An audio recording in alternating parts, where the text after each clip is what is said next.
All right. And now it's time to welcome up onto stage the director and writer and creator of this, Ethan Hickey.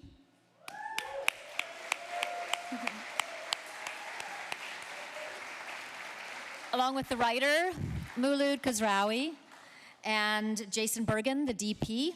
Yep. Janet Porter, an actor, the lead, and Jonathan Sharp, producer. Come on up, guys.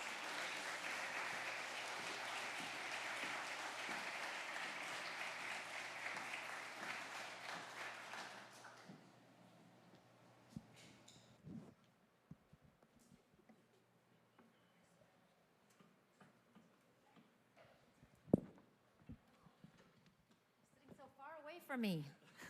Come closer. Oh, great. Wow.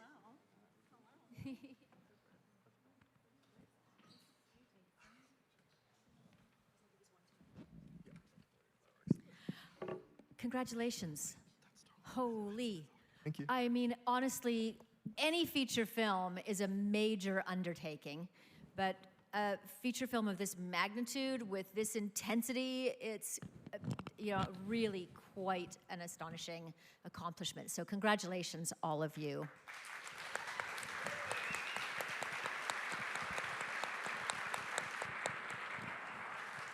I wish we really had a mountain of time to really dig into this. There are so many layers. We've got a very short 15-minute Q&A, so get ready with your questions. I'm going to turn to you guys in just a moment, but I want to start. I've been thinking of a few things here. I want to start with Ethan and Maulud. Yes, as the writers, the story, the writing, the screenplay. Tell me, what was the spark of this idea, and how did you deal with what was the biggest challenge of dealing with such intense and enormous ideas? So Moul and I wrote the script over about a 2-year span, and I think the idea just sparked from just having really fun conversations with friends and family about, what could be, if not religion, and just having, I think, fun with that idea and adding in some sci-fi elements and some memory technology. And Moul and I sparked from that idea, and then just kind of it kept growing over time. Hello, yes. I'd love to say that there were many challenges, but actually I don't think there were that many. I think it's been quite fun.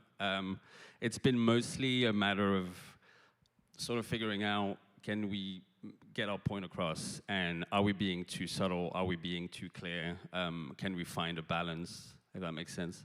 But overall, yeah, it's just been kind of fun, and as Ethan said, we pretty much spent 2 years without ever meeting in person and just talking on Zoom, and trying to figure out how we can tell this story. For me, it's been a big work, mostly on character, so it's almost like tried not to focus too much on on too many things, and for me it's been mostly character and trying to get those characters as fleshed out and as real as possible. That to me has been the real challenge, but yeah, it hasn't been that challenging. It's been quite fun. Yeah, it's interesting dealing with a character in a dystopian universe. Really, that's very, very interesting. Jonathan, I would love to hear, when you produce a film of this size and scope, and with these plot challenges and intricacies, what was the biggest challenge in the production of this? Ooh, I think it was just more than anything kind of finding this really elaborate world, in London, trying to really flesh it out, trying to give it kind of all of the resources and everything that it needed to kind of exist as Ethan, and then, I went to Western University, so I kind of, knew some of these spots in London that, we could facilitate this world and everything like that, but it had been, I don't know, about 7 years since I had graduated from Western, so when I came back, it was like the city had kind of expanded, and I was like, oh, this pretty much already exists. So I think, it was just kind of, getting everything up and running, and we had about 2 weeks of prep on the ground, so we found everything, kind of got, it was just a bit of a whirlwind in pre-production, but everybody just kind of pulled together. We found a really great team that our locations manager, Martin, was incredible, and we kind of just pulled it all together as quickly as possible. But Ethan had done so much of the legwork for me on that side of things, and I just kind of handled the business side more than anything. The locations were incredible, amazing, and mostly all in London? Yeah, pretty much. Yeah, almost all in London. I think we shot a couple of exteriors in Toronto, and then the water scene was in Port Stanley, just because that's the closest body of water to London here. But yeah, just so many London locations throughout that we are really proud to highlight here. Yep, I certainly recognized a lot of our own city. Isn't that great? So, Janet, I would love to hear what a complex, yes, fascinating character. Thanks, Mom. My mom's not here. How did you prepare for that? What was your process for getting into that character? Oh, it's tough because I usually play moms, and Ethan knows that. Like, my whole career has been a mom, and I think he gave me this part to play that wasn't a mom, and it didn't have to do with being a mom, but it had a lot to do with her own mother and that relationship, and I think that's what drives her. And once you find, like, because it is such a big scale, and it's so, you know, like, I find with somebody who, and I do this in real life too, I'm an empath, so I like to see, even if somebody's doing something that I don't agree with, or if it like looks evil in my mind or bad, I try to see where it's coming from. And so that's what you give Marie, the drive behind it, and whether it's right or wrong. She's got tunnel vision on what she's doing and what she thinks is right and why she's doing it. And so it's not, for me, once I'm in that, it gives her the drive and the purpose to play it for real versus playing evil or playing, you know, a liar. Yeah. How did you enjoy playing off character for yourself? Oh, it's fantastic. It's very freeing. And it was a dream to get to work with Mark again. I worked with him like 15 plus years ago, and him and I are like real life brother and sister. Not in real life, not real, but we behave that way, and it's delightful. He's a joy to work with. He's like the #1 you want on any project ever, and he's such a pro. And yeah, it was quite freeing and easy. A lot of laughter, too much laughter actually. We got in a lot. It's a very serious film. There's not supposed to be It is, laughter on but it. in between takes, it was not. It was far from it.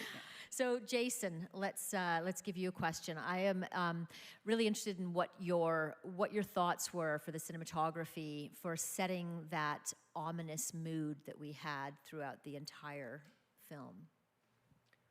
So me and Ethan talked for a while about this. We've been not planning this shoot for a long time, but even before we did like a proof of concept. So even with that, there was extra prep. So I feel like I've been prepping for this for many years, even before prepping for the actual film. So we had ideas already what we wanted it to look like certain references. So it was just taking that, all that prep work, and then applying it to the locations we had. And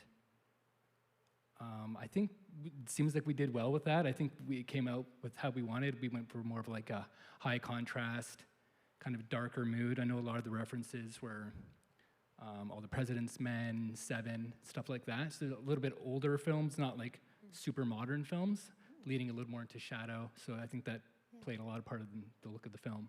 Yeah, I noticed a lot of the production design. You know, we're situated 80 years in the future, and yet the production design, 60 years, I guess, in the future, and the production design was really a lot of antique, a lot of old. So that's really interesting. So that was on purpose.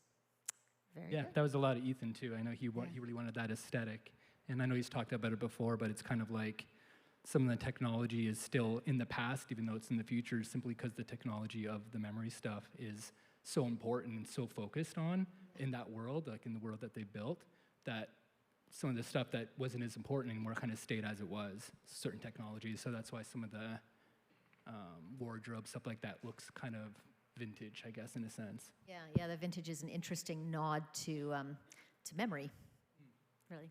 Let's, are there questions out in the audience? It's always hard to see. Maybe turn the lights up a little bit on the audience, if that's okay, up there in the booth. Any questions? Do I see any hands up? Yes. Yes. Yes, thank you.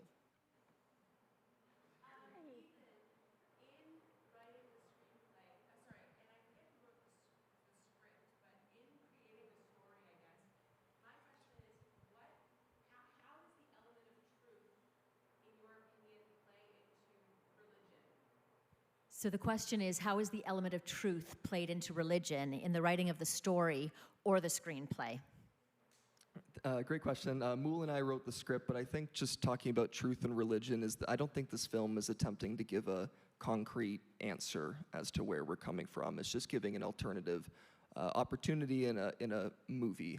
And I think it's just asking the question of, would you actually, if you had in front of you in the palm of your hands concretely the knowledge of the first memory ever and the truth, would you actually want to know that? And I think that's where it all spiraled from, and it was just having a lot of fun with that idea. Yeah, on my end, yeah, I agree. It was almost kind of a pretext, the whole theme of the truth. For me, it was just an excuse to write a character, Eli, so the main character, the protagonist, who kind of doesn't even realize, but his whole thing about the truth and about being obsessed with the truth, and people need to know, if religion is true or if it's not. It's just an excuse for me to write a character who almost pretends that that's what matters. It's not really what matters. It's just someone who hates being lied to. He's just someone who always was made to feel special by his mom, and the whole truth thing is almost just a facade. It's not really what makes him tick, if that makes sense. And so for Marie, it's the same. She wants to reveal the truth to the world, what she thinks should be the truth anyway, but by literally lying. But it wasn't about that. It was about doing what she thinks her mom wanted. It was about making her mom proud. So it was really just kind of an excuse to write some characters who use the truth as an excuse to justify their actions, whereas actually, yeah, they're just very, very broken people. So yeah. And in doing that, you sort of see that the truth is different for each person.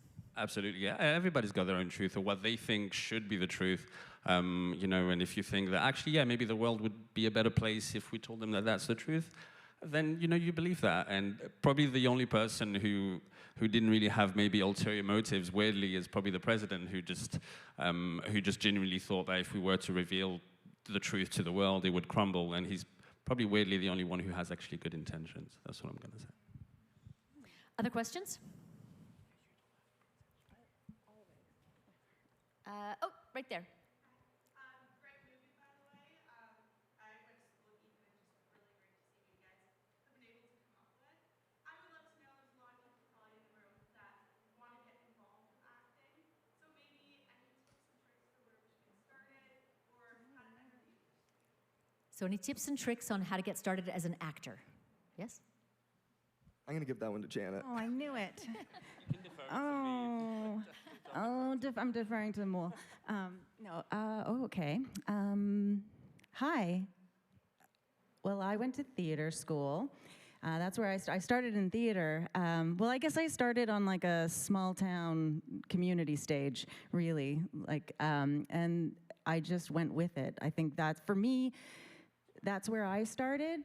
I think for a lot of actors, theater is where it all starts, and who knows where things go. I think it's probably where I'll end up. It's my heart and soul. I love film very, very much. It's a very different beast, but that's where the acting started for me. Filmmaking has been the last, I would say, 12 years of my life, and I think training, getting involved, meeting film, coming to things like this is excellent, because this is where you meet things. I mean, a lot of it is networking, people you know. I worked with Ethan as, I was asked by a producer that I'd worked with previously to do a favor for a young 19-year-old in London to be in his film. And I was like, he doesn't want me, I'm not old enough, but they made me look old enough. And then I did that, and then he gave me this. You tend to, if you're a good person, which I feel I see that in you. You just like you meet people and you network. And I mean, I wish I could say it's all you get. You do the audition and you get it, but I mean, that's not the truth. I mean, a lot of it is who you know and making your own work. Actually, that's where I should start, making your own work. I mean, I wish we did lots more of that in Canada. I wish we were supported, the arts were supported more in Canada. I wish filmmaking was funded, just like the BBC is. And, but if you can just start, I mean, our phones are amazing. Start making movies, start making your own stories. You have the sort of the what's the word, Ethan? Social media, the platform. You have the platform out there, and it's so if you have stories to tell them. I think that's the best thing to do sorry, am I taking so long? It's okay. It's a very thorough answer. Good for you. I'll say make your own stuff. Yeah. If you can, if you have stories to tell them. Excellent. I love it. So we have to wrap up, but before we do, one quick last question: can you tell us what's next for Falsehood? What's next for the film? Yeah, Ethan, Mool, what's next? Yeah, we're still in the process of selling it right now. We are in the process of that, and we're looking forward to having a digital release probably in the next 6 months, where if you guys didn't understand anything, you need another second watch, you can rent it probably for $6.99. And yeah, as you can tell, I think Mool and I and just the whole team had a lot of fun with this movie. And yes, we just had fun with the post-credit scene. You just watched a post-credit scene in an indie movie, which you probably haven't seen before. And that is honestly just us having a good bit of fun and stepping out of our comfort zone and doing something that, yeah, you don't usually see on a small budget movie. Fantastic. Thank you so much. Now, these guys will be out in the lobby, in the crush space, or we like to call it the Filmmaker Lounge or the Sponsor Lounge.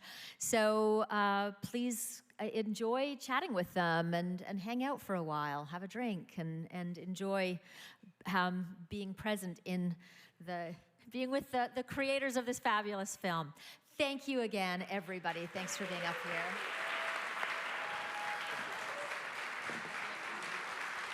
How cool is it?